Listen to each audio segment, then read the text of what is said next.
menjadikan kamera ini sebagai all around kamera terfavorit gue di tahun 2023. Dan ya, ini adalah DJI Osmo Pocket 3.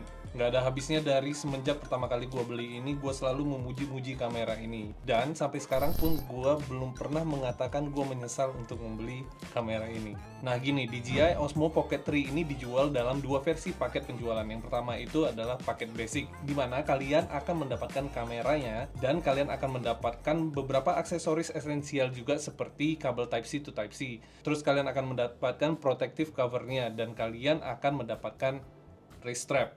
Nah, kalau yang gue punya, kebetulan gue membeli paket Combo Creator atau Creator Combo. Walaupun sebenarnya secara harga gue menambah 2 juta lagi, tapi yang gue dapatkan itu banyak banget dibandingkan versi basicnya. Karena di paket Creator Combo gue mendapatkan extended batteriesnya, gue mendapatkan DJI Mic 2, terus gue mendapatkan wide angle lensnya juga. Ini sih udah luar biasa, komplit, plit. Oh iya, satu lagi gue juga mendapatkan carrying pouch-nya atau carrying bag-nya.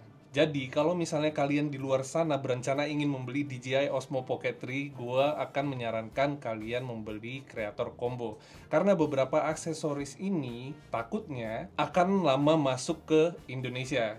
Jadi, pada saat itu gue langsung membeli dan memutuskan untuk membeli yang Creator Combo. Nah, salah satu alasan kenapa gue bisa bilang ini adalah all around kamera terfavorit versi gue di tahun 2023 ini, karena menurut gue kamera ini bisa digunakan dalam beberapa skenario penggunaan. Contoh yang paling sering gue lakukan itu, banyak orang lakukan itu, yang pasti vlogging. Terus kalau yang biasa gue lakukan dengan kamera ini adalah top angle kamera, dimana pada saat pembuatan konten review gini gue butuh satu angle dari kamera atas. So easy. Lainnya, karena kualitas gambar yang dihasilkan dan gue cuman punya satu kata untuk ini. Mantep deh. Jujur ini dari pengalaman gue sejauh ini menggunakan DJI Osmo Pocket 3 ini, kamera ini udah cukup bikin gue amazed dengan gambar yang dihasilkan. Jadi ini udah perfect banget untuk semua tipe orang. Dan ya juga mungkin gambar dihasilkan itu karena sensornya jauh lebih besar dibandingkan kamera-kamera seperti ini yang ada di pasaran sekarang. Dan nggak berhenti di situ aja, karena di kamera ini juga sudah ada built-in mechanical gimbalnya. Jadi udah bukan digital image stabilization lagi ya, karena kalau digital image itu kan pasti gambar kalian atau gambar yang kalian hasilkan itu bakal di crop, tapi di sini tidak bakal di crop karena dia menggunakan gimbal mechanical. Tapi kalau misalnya menurut kalian gambar yang dihasilkan dari kamera ini kurang wide, di paket penjualan yang Creator Combo itu juga ditambahkan additional wide lens. Ya, dan gua rasa sih sebenarnya ini nice to have aja ya, karena dengan memegang kamera DJI Osmo Pocket dengan handle vlog seperti biasa aja, gua rasa itu cukup sudah wide, karena kita masih bisa melihat background yang ada di sekitar objek. Oke, balik lagi sedikit ngomongin gimbalnya.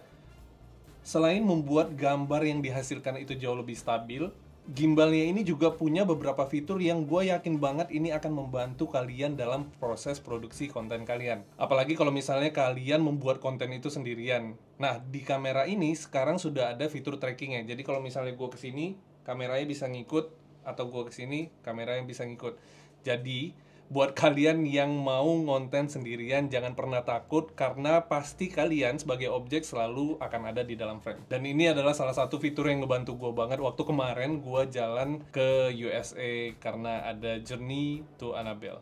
So, menurut gue kamera ini beneran unik, karena layarnya yang 2 inch ini, kita bisa melihat full previewnya dengan gambar yang kualitasnya cerah.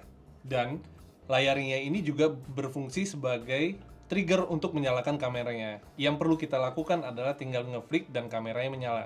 Nah, layarnya itu sendiri juga bisa digunakan dalam mode vertikal ataupun horizontal. Tapi ini sih menurut gua kembali ke preference masing-masing aja. Kalian suka menggunakan mode yang vertikal atau kalian suka menggunakan mode yang horizontal. Uniknya, once kita flick balik si layarnya ini langsung mengubah mode kameranya menjadi mode vertikal, tentunya dengan approvalnya kita dulu. Udah lah ya, untuk ukuran gak usah dibahas lagi, karena menurut gua ini adalah kamera compact. Ya, makanya gue bilang all around, karena kita bisa menggunakan di berbagai macam skenario, dan ini juga bisa disimpan dimanapun kalian mau.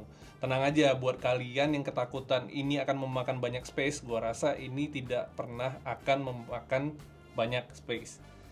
Ya karena dengan ukuran kamera yang sekecil ini aja, gua rasa kalau misalnya kalian kantongin juga itu cukup sih. Di celana gua yang tight gini aja ini cukup banget. Dan pada saat penyimpanan juga kalian nggak perlu was-was karena di paket pembeliannya juga sudah disediakan protective case-nya. Satu lagi deh ngomongin baterai, gua rasa untuk ukuran on the go atau point and shoot kamera seperti ini, baterai life-nya ini sudah lebih dari cukup. Karena klaimnya sendiri aja itu bisa 166 menit. Dan pada saat penggunaannya, gue menggunakan seharian itu cukup banget.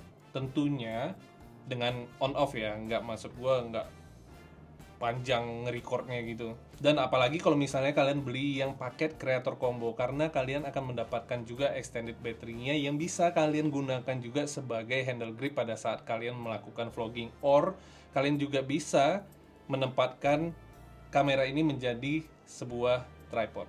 Dan yang menurut gue yang paling penting itu dengan kamera on the go gini, di sini sudah ada fitur fast chargingnya.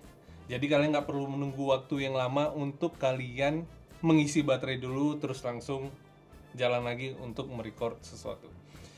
Nah, udah kali ya. Oh ya, tambahan aja sih sebenarnya dari tadi audio yang kalian dengar ini adalah audio yang gue ambil dari DJI mic 2 yang gue pasang di sini. Ini jauh sih sebenarnya, kalau misalnya mic aslinya yang di kamera gue ini itu sejengkal dari sini, tapi kalau dari DJI mic 2-nya itu gue bener-bener naruh di softbox. Nanti gue akan buatkan b-rollnya biar kalian bisa ngeliat juga. Nah, apa yang gue ceritakan dari awal tadi, itulah yang membuat gue bisa menobatkan kamera ini menjadi all around kamera terfavorit versi gue di tahun 2023. Gimana menurut kalian?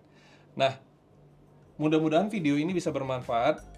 Ya, siapa tahu kan mungkin kalian or teman-teman kalian di luar sana membutuhkan salah satu informasi dari apa yang gue sampaikan di video kali ini. Kalau memang iya, monggo di-share videonya. Nah, kalau misalnya ada pertanyaan, komentar, ataupun saran, silakan dituliskan di kolom komentar di bawah. Udah kali ya. Dan